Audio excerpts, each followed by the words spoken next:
Hello everyone. So we are going to start a new topic, that is the catabolism of phenylalanine and tyrosine. So in this topic we are going through the brief of the conversion of phenylalanine to the tyrosine and the steps which involves the site at which this reaction it takes place and other details regarding this catabolism of these two essential amino acid in the human body. So let's start. So if we see the background, first of all you should know what is phenylalanine. So we have already studied regarding the phenylalanine. It is a aromatic amino acid, right? So basically this is the structure, you can say this is the structure of the phenylalanine. Now it is a aromatic and essential amino acid, we know that, right? Moreover, this amino acid it have both the glucogenic and ketogenic property, means it can produce the glucose as well as it can produce the ketone bodies in the human being. So how they are going to perform these two function, we are going to study in the upcoming slides. Now this phenylalanine it is actually get converted into tyrosine in the human body. So how it is going to get converted? Moreover, the predominant metabolism of phenylalanine it occurs only through the tyrosine. So the metabolism of phenylalanine it always need to form the tyrosine for its subsequent metabolites in the human body. Now you should know one more thing, that the product tyrosine, whatever it has formed from the phenylalanine, actually now this tyrosine, what is its function? So basically this tyrosine it is incorporated into different proteins in the human body. Moreover, it involves in the synthesis of many biologically active compound in the human body, which includes epinephrine, norepinephrine, dopamine, thyroid hormones, and also an important pigment of the human body which is known as the melanin. As we all know that this melanin it is responsible for the coloration of the human skin. Now conversion of phenylalanine to tyrosine. So this is the basic reaction. You can see here, this is the phenylalanine, it has get converted into tyrosine. Now how they are going to go proceed? First of all, the degradation of the phenylalanine it mostly occurs through the tyrosine. We have already repeated this line, because without the formation of tyrosine it cannot form the other conjugative product, right? Now this is the phenylalanine, right? So this is the tyrosine. You should know one thing, that this phenylalanine it is hydroxylated, means addition of one OH group. It will take place at the para position. So this is the para position. So here you can see the hydroxylation it has takes place at the para position. Here if we add the OH group, then it will become the tyrosine, right? And this generally takes place with the help of an enzyme. This enzyme it is known as the phenylalanine hydroxylase. This is the phenylalanine hydroxylase, right? Now this reaction it is irreversible. Once this reaction has formed the tyrosine, from the tyrosine it cannot convert back to the phenylalanine. Moreover, it requires a specific coenzyme for this reaction. This is the biopterin. But here you can see here we have written here dihydrobiopterin. Actually this is the dihydrobiopterin reductase. It is the enzyme, actually it is the coenzyme, and it is the form of one biopterin. Now as I already told you, the active form of biopterin it is the tetrahydrobiopterin, right? This is the active form of the coenzyme biopterin for this conversion. Now this tetrahydrobiopterin it actually get oxidized to dihydrobiopterin. First it will get oxidized, right? Now this tetrahydrobiopterin it is then regenerated by how?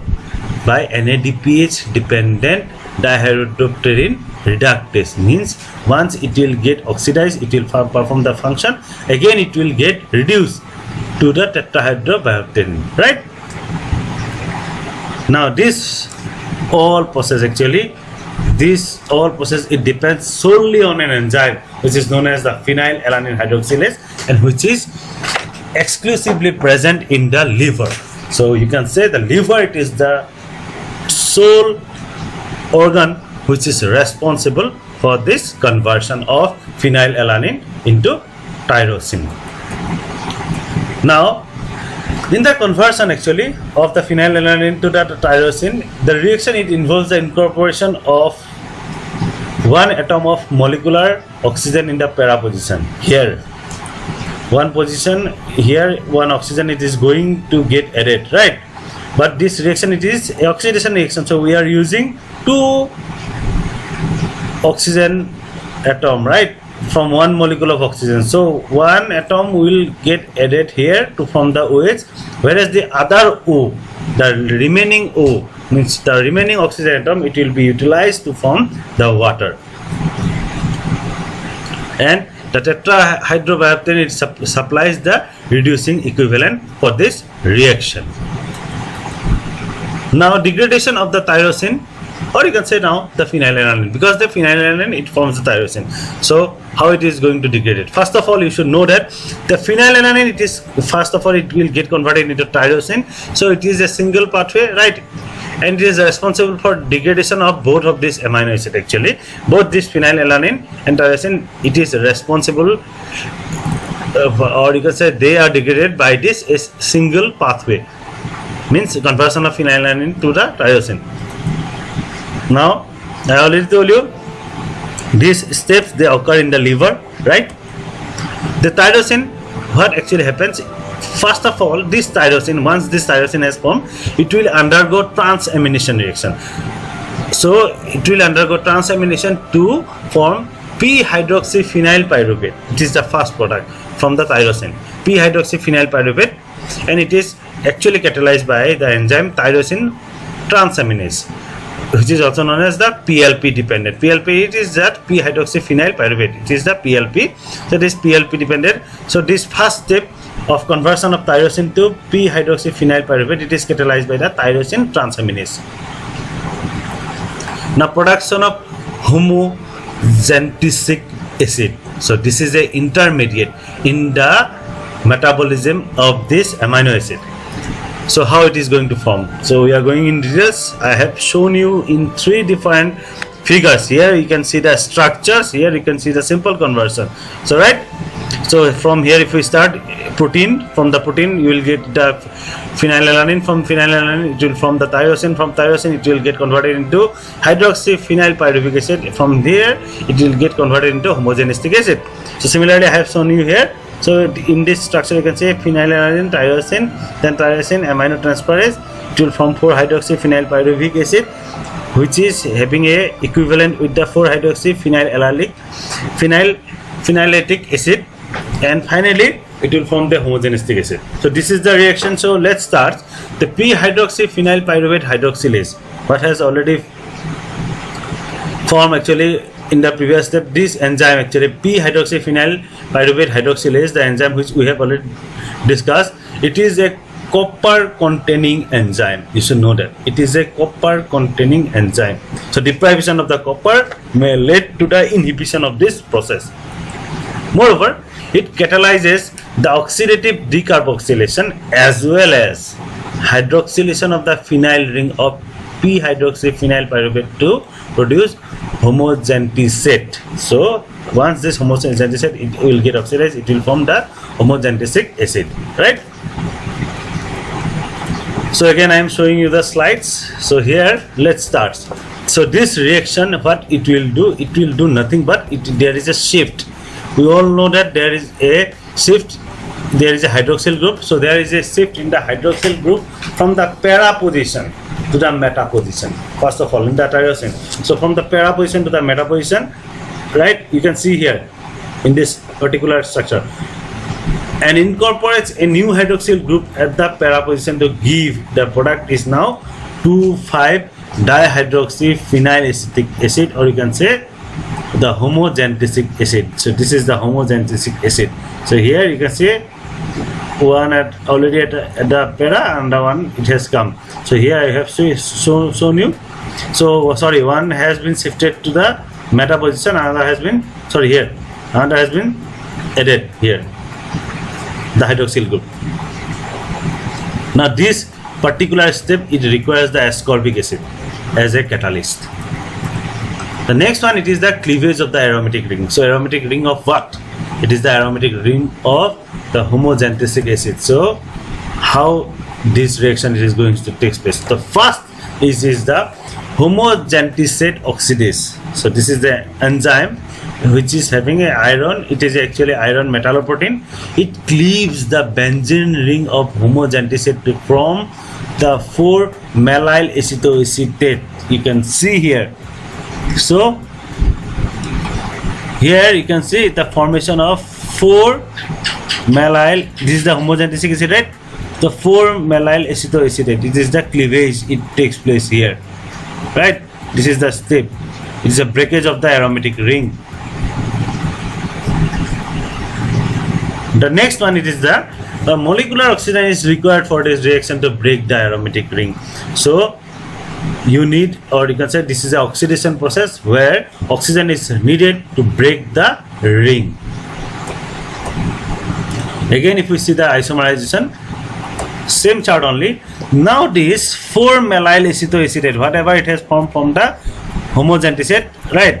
This 4-mallyl acetoacetate, it will undergo isomerization to form 4-fumaryl acetoacetate. So this is the product. So it will undergo isomerism to form. So the enzyme responsible for it, it is nothing but the mallyl acetoacetate isomerase, right? It will now form this 4-mallyl acetoacetate. It will now form 4-fumaryl acetoacetate with the enzyme mallyl acetoacetate isomerase.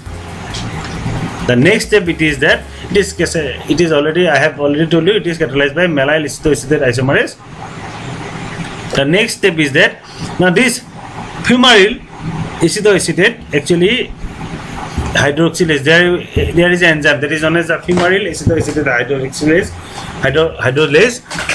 So it will bring about the hydrolysis of the fumaryl acetoacetate, fumaryl 4-V. This is the product. So it will undergo the hydrolysis of the fumaryl acetoacetate to liberate the fumarate and the acetate. So these are the two products. This is the, here I have shown you here. So finally you have got the fumarate and the acetoacetate here. Now the fumarate, we know that it is an intermediate of the citric acid cycle, right? Thus you can say that this phenylalanine or tyrosine, this can serve as a precursor for the process of gluconeogenesis. By formation of the fumarate, they are supporting the process of gluconeogenesis. And similarly, we know that the acetoacetate, it is a ketone body from which the fat can be synthesized, right? So it is promoting both the glucogenesis as well as the other process. Now the phenylalanine and the tyrosines, they are thus can be called as the glucogenic as well as the ketogenic amino acid. So this is the overall reaction, or you can say it is a conversion of the product. So here I am showing you again, just revising the slides. So the first one, it is the phenylalanine. It get converted into tyrosine. It will now get converted into para-hydroxyphenylpyruvic acid, which is finally going to get converted into dihydroxyphenyl acetic acid. It is also known as the homogentic acid.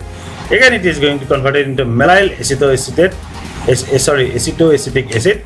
Finally, it is going to get converted into fumaryl acetoacetic acid, and after it is going to get converted into acetoacetic acid, which is going to get involved in the ketogenic pathway. And similarly, the fumaric acid, it is going to get take part in the glucogenic pathway. Thus, summing up, so this is the last reaction.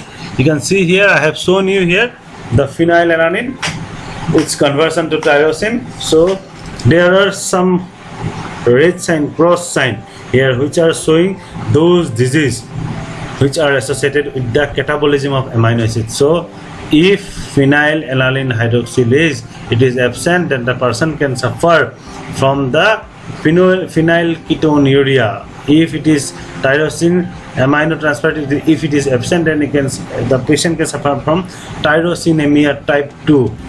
And similarly, absence of this enzyme can lead to tyrosinemia 3. Similarly, homogentisate 1,2-dioxygenase, the absence of this enzyme or inactivation of this enzyme may lead to alkaptonuria. And similarly, these are the diseases which are associated with this. So finally, thank you everyone for your patience hearing. If you like the video, press the like icon. You can share this video with your classmates, and for further notification from this channel, you can press the bell icon. Thank you everyone. Thank you once again.